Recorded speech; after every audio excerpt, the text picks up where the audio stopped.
Greetings of the day to all my dear students.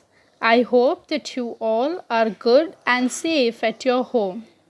So, in today's video lecture, we shall start with a very beautiful and sweet inspirational story. A woman once came to Gandhiji and asked him to please tell her son to give up eating sugar. Gandhiji asked the woman to bring the boy back in a week. Exactly 1 week later, the woman returned, and Gandhiji said to the boy, "Please give up eating sugar." The woman thanked the Mahatma and, as she turned to go, asked him why had he not said those words a week ago. Gandhiji replied, "Because a week ago I had not given up eating sugar." Such a beautiful thought and so pleasant and good words. Be the change you want to be, you want to see in the world. If you want to change something, that change you are supposed to start from yourself, within your own self. No one else is going to do that for you. And always remember that the betterment starts from our own self. So, if we will be becoming better, of course, the world is going to change one day, and that is slowly but surely. So, now let us proceed. This is Shreya Jadhav welcoming you all to my e-learning channel, and today we are going to learn English grade 9 chapter 7 packing, written by Jeremy K. Jeremy. So before starting with the reading and explanation of the same, let us know something about the author. Jeremy K. Jeremy was born on May 2, 1859 in Cladmore, Walsall, England. He obtained his school education at St. Mary Lebon Grammar School. He was English writer and humorist. He is best known for comic travelogue Three Men in a Boat. Apart from this, he wrote some essays collection: Idle Thought of Idle Fellow, Second Thought of an Idle Fellow, Three Men of Bummel, and some other novels.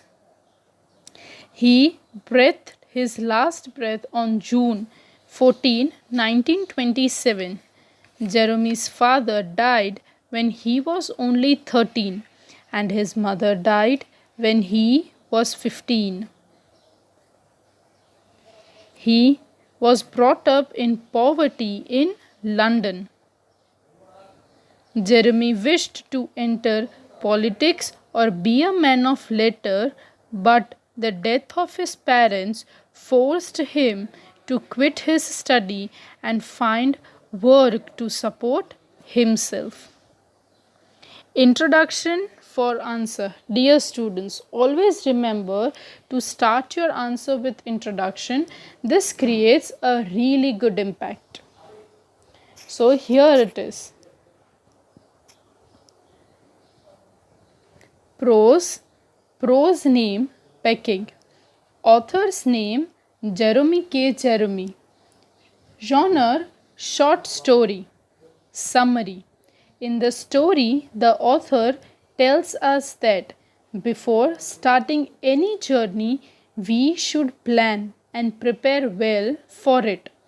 Otherwise, we have to face a lot of difficulties.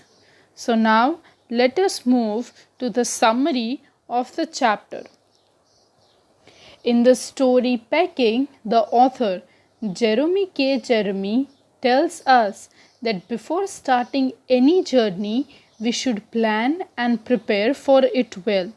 Otherwise, we have to face a lot of difficulties. We should not take any task very easy or leave it on others. Our life is also a journey, and we meet with complex situations many times. while continuing our journey. But if we have pros to deal with them, we do not have to experience too much pain. Through the story, the author tells us that the thing that seems to be very easy may not be as easy as we think. Packing things in a bag is not a difficult task, but it made a mess because it was not done with proper plan. So, the three friends, George, Harris, and Jeremy, the narrator, decided to go on a holiday. Jeremy was very proud of his packing, so he offered to do the task of packing the bag. The narrator hated other people relaxing while he was working. Harris asked the narrator that whether he had put the boots in the package. He opened the bag and packed the boots into the bag. When he was going to close his bag, a horrible idea came to his mind. If he had packed his toothbrush,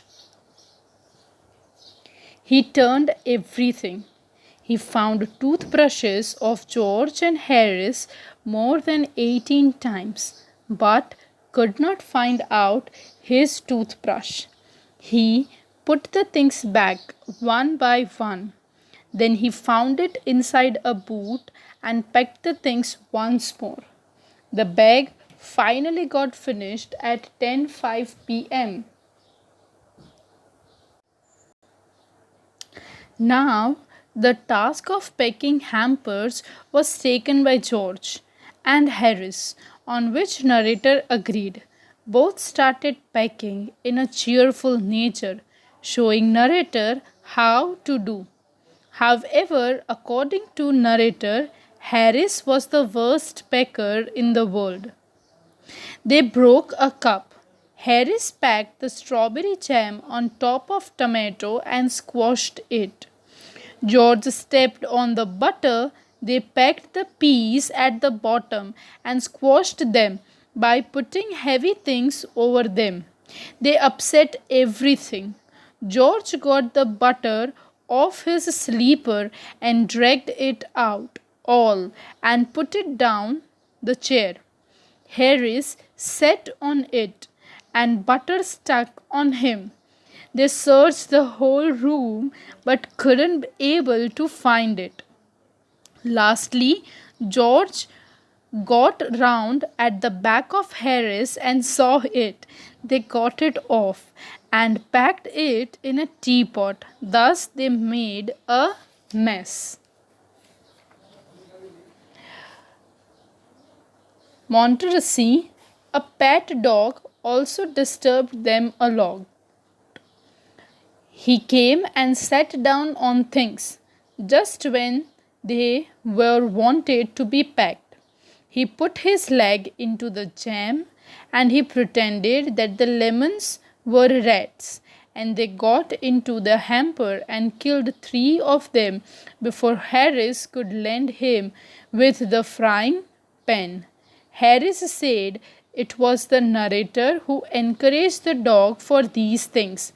Finally, the packing was done at 12:50. They decided to go to sleep. George asked when he should wake them. A little argument, they decided to wake up at 6:30. So, this is all about the summary of the chapter. I said I would pack. I rather pride myself on my packing. Packing is one of those many things that I feel I know more about than any other person living. It surprises me myself sometimes how many such things there are. I'm impressed the fact upon George and Harris and told them that they had better leave the whole matter entirely to me. They fell into the suggestion with readiness that had something uncanny about it. George spread himself over the easy chair, and Harris cooked his legs into the table. So, over here, in the beginning, the writer is starting that he has declared to his friends that he would be very comfortable with pecking. So, the pecking no compartment or area would be given to him. And over here the writer is telling that he was really very proud, he was having a pride within himself that he is an excellent person in pecking, and no other living person on this earth can peck so well like him. And he is also saying that there are many other things which impresses him a lot. And moreover to that, he had told George and Harris about that the whole matter of pecking would be entirely given to him. They fell into the suggestions that they are not supposed to have any sort of tension regarding that. So George spread himself on an easy chair, and Harris also spread his legs on the table. So both of them were having a really good comfort. This was hardly what I intended. What I had meant, of course, was that I should boss the job, and that Harris and George should potter about under my direction. I pushed them aside every now and then with, "Oh, you here, let me do it." There you are, simple enough, really teaching them, as you might say. They are taking it in the way they did irritated me. There is nothing does irritate me more than seeing other people sitting about doing nothing when I am working. When the author told that he would be doing all the packing, both of his friends, they just had a really pastime or having a really good time. And at that time, author thought that he would be just, means he was best, means he would just guide both of them how to pack. He didn't wanted himself to do all these things, and he also believed that he was a good supervisor sort of thing. And every now and then they were disturbing the writer a lot, not by playing some tricks, but the writer was irritated whenever he watched them just sitting idly, and they used to irritate him because every now and then the writer needed some things or others. And whenever he would say that, "Oh, you are supposed to stand up and give me this, you are supposed to hand me over this," so this continuously made him more likable, that he was very irritated, and he didn't like when he was working and other people were doing just nothing, they were just sitting idly. I lived with a man once who used to make me mad that way. He could loll on the sofa and watch me doing things by the hour together. He said it did him real good to look at me messing about. Now I'm not like that. I can't sit still and see men slaving and working. I want to get up and superintend and walk around with my legs in my hands in my pockets and tell him what to do. It is my energetic nature. I can't help it. So eventually what happened that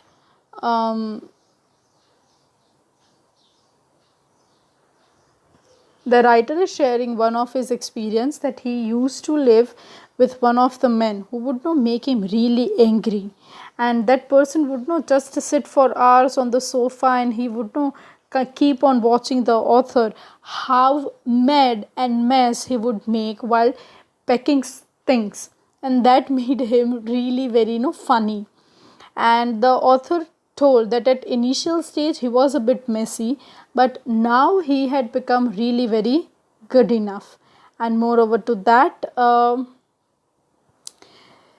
his desire was to superintend all the people and to walk around with his hands in his pockets and tell everyone what to do. That was his energetic nature, and he can't help out of it. However, I did not say anything but started the packing. It seemed a longer job than I had thought it was going to be. But I got the bag finished at last, and I sat on it and strapped it. Ain't you going to put the boots in? Said Harris, and I looked around and found I had forgotten them. That's just like Harris. He couldn't have said a word until I had got the bag shut and strapped, of course. And George laughed. One of those irritating, senseless laughs of his. They do make me so wild.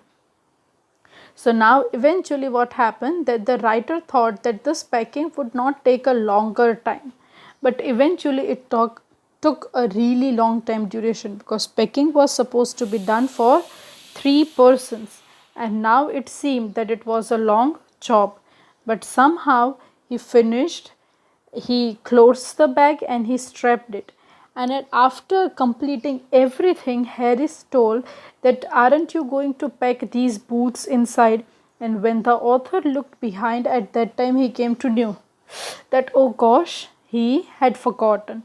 And that was the habit of Harris, that when everything is done and we feel that now we are supposed to relax, at that time only Harris would say that this thing is left. And this tendency the author didn't like of Harris. And George was laughing, and his laugh made the author really, we can say, no, irritable. And that made him really very angry and wild. I opened the bag and packed the boots in. And then, just as I was going to close it, a horrible idea occurred to me. Had I packed my toothbrush? I don't know how it is, but I never do know whether I have packed my toothbrush.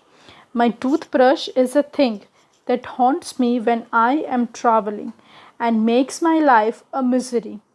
I dream that I haven't packed it, and wake up in cold perspiration and get out of the bed and hunt for it. And in the morning, I pack it before I have used it and have to unpack it again to get it. And it is always the last thing I turn out of the bag.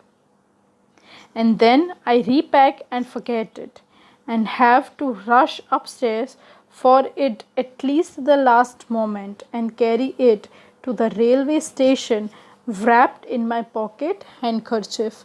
So over here, now what happened, that no, always he used to forget. Now he is sharing some of the other incidences, that whenever he just opened the bag and he just packed the boots in it, and at that time duration when he was closing, he got an idea that whether he had packed his toothbrush or no. And that was the question which always used to haunt him every now and then. And whenever these sort of thought would come, no, in the middle of the night also, he would get these sort of thoughts, and he would just wake up in the middle of the night with full perspiration, and he would go and check, and it would be in his bathroom, and again he would go and pack into his bag. Early in the morning, when he was supposed to use it, again he would unpack the bag and take the toothbrush and have a brush it, and then again he would pack it, and again then he would forget it whether he had packed it or not. So again this cycle was continuously happening with him, and even at the end he used to forget.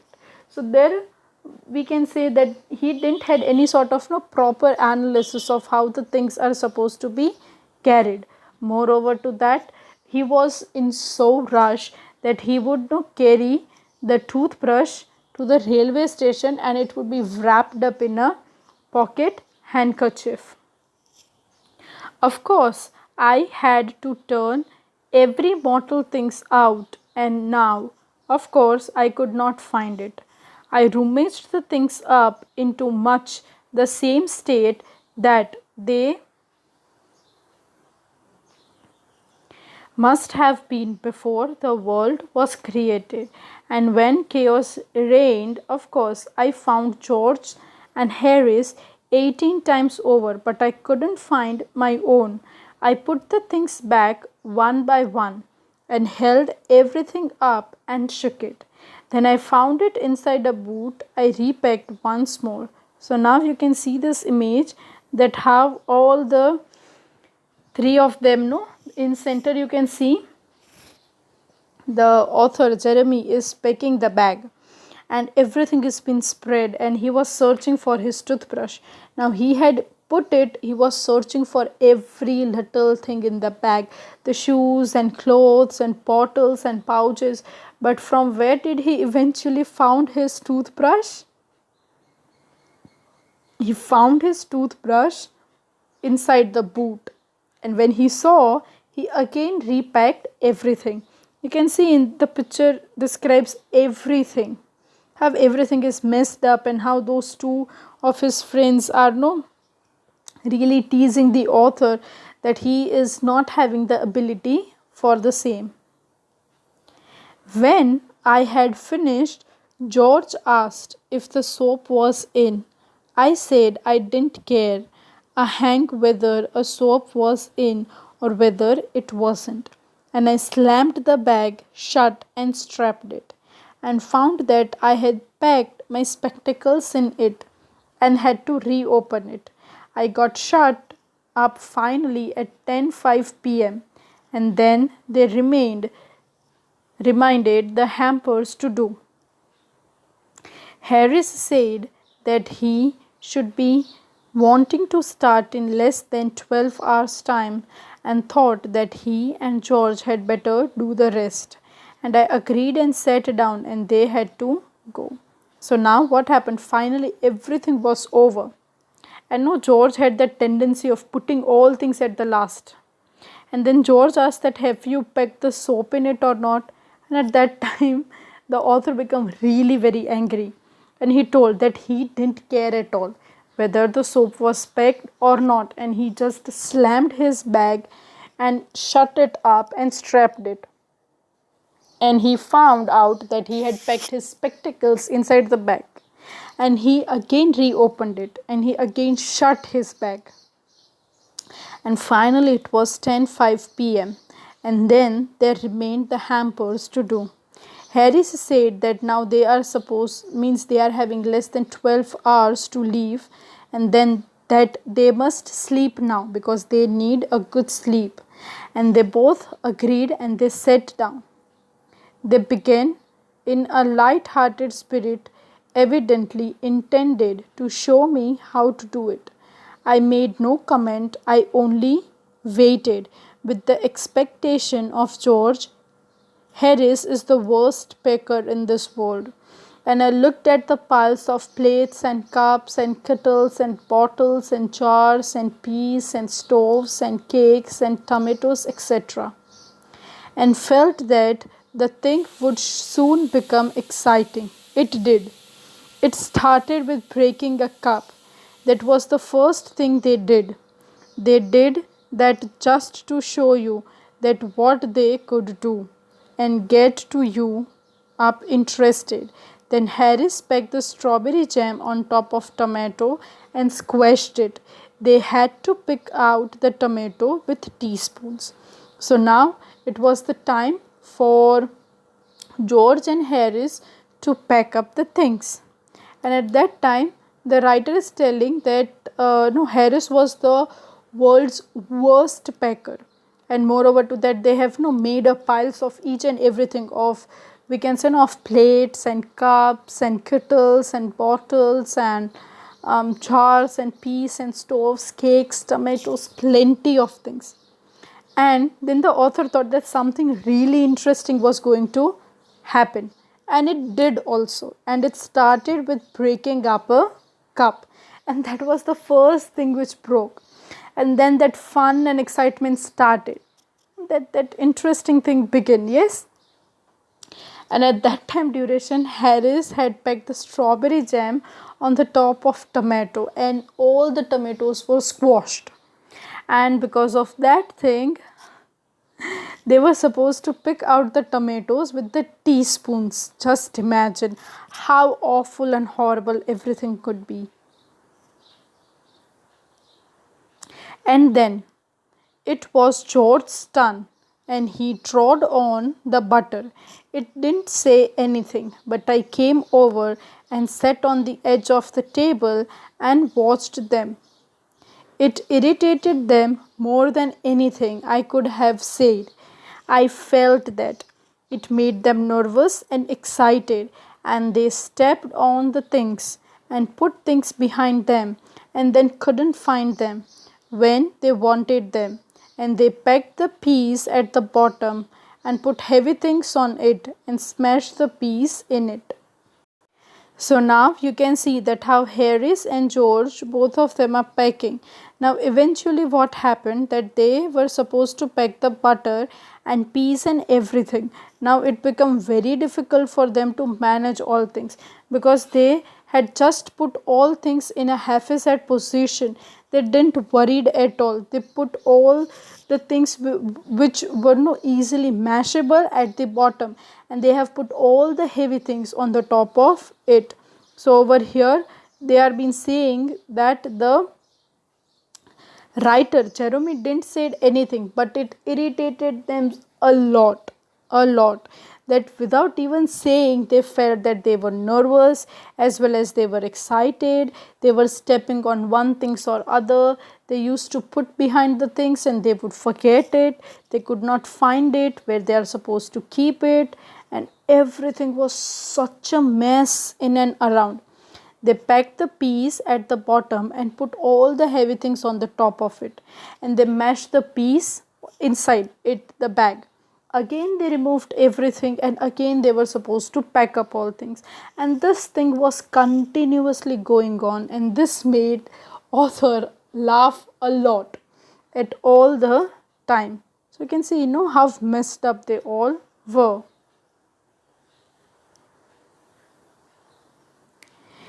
They upset salt over everything. As for the butter, I never saw two men do more than 1 and 2 pence worth of butter in my whole life than they did. After George had got it off his sleeper, they tried to put it in the kittle. It wouldn't go in, and what was in wouldn't come out. They did scrape it out at last and put it down on the chair, and Harris sat on it and stuck to him, and they went on looking for it around the room. So eventually everything was very messed up, and they had upset it salt everywhere, but at every place salt was being sprinkled, as well as in butter. But the writer is telling that he had never seen two men messing up things at this great extent. And the butter was brought so much that everything was spilled. They have packed up his sleeper in kitli, and they were now in such a condition that they were not able to remove it also, the sleeper, from the kitli. Neither they could keep it over there, and at that time duration, by mistake, they have put the butter on side, and they were not aware that where it was. So Harris unknowingly sat on the butter, and it stuck on his back. Yes, and then they were searching for butter every now and then, but they didn't find it anywhere in the whole room. So how messed up they are in packing, right?